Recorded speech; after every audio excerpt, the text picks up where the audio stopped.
like with my friends, sitting with them and like talking about it outside of class. Someone said to me the other day, like, oh, you're a good life defender, like you really are a diehard good lifer. I was like, I'm there every lecture.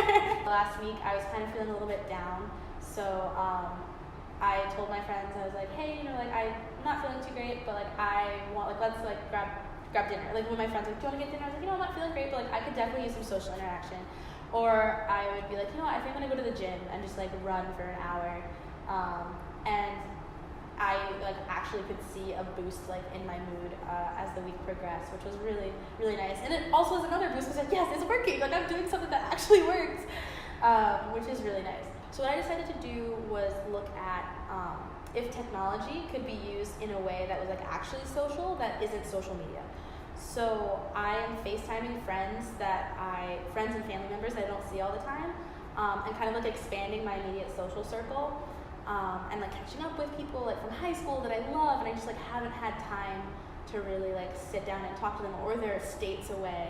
I actually know that my happiness has changed because for our projects that we're doing, we have to kind of like, we had to do I did a base reassessment of my happiness, I guess, using the UPenn link that we used in the beginning of class. At the beginning of the semester, I was feeling like pretty happy, like pretty good, you know. When we talked, I was like, you know, this semester has been going really well. And sure, there have been ups and downs, but I've noticed even now, because I have to keep track of, you know, to see like the progress of my Hack Yourself project, you know, I'm seeing that my happiness like is increasing, even if it's like little bits. Like there might be a little fluctuation, but the other day I hit a 4 and I was like, oh my gosh, like wow, that's crazy.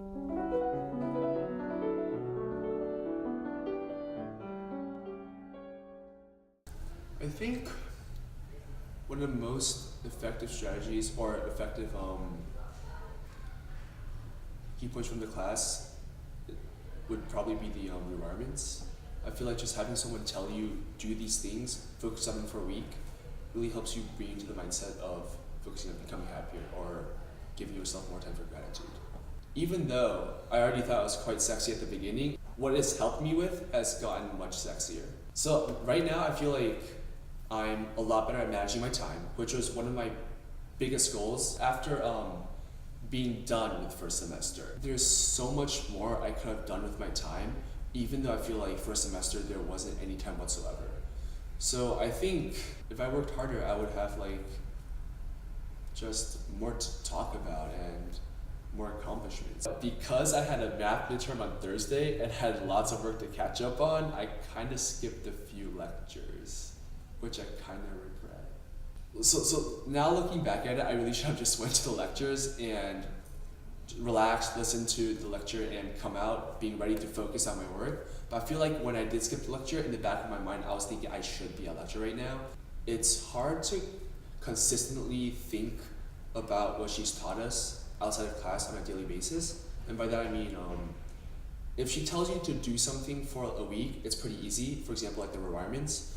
But outside the context of the class, it's still pretty difficult to apply what you've learned to your actions every single day. My project is about cutting TV out of my time, my free time. I know that TV is a marvelous vehicle for me to procrastinate. What I'm actually doing this week is I'm restricting myself to a maximum of 1 full episode of any television per day, and that's it. Partially to see if it will help me not procrastinate, partially to help me see if I can get a more regular sleep pattern. I don't know if it's that their interest in the class has declined, but that they've assigned it a lesser degree of importance in the very busy lives that they lead. Doing these different activities every week obviously has been challenging, and you have to be really committed to them.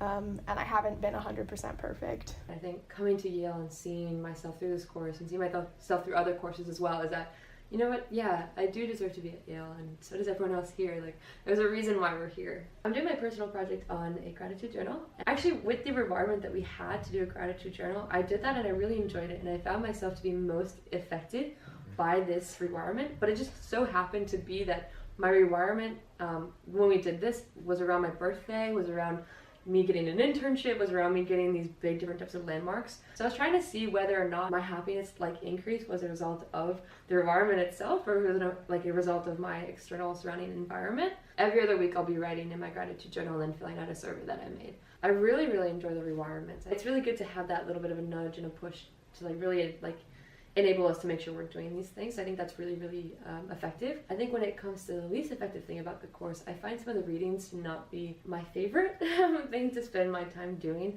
I'd actually rather be, instead of doing the readings, I'd rather go out and be doing different types of things and different requirements and speaking with different types of people.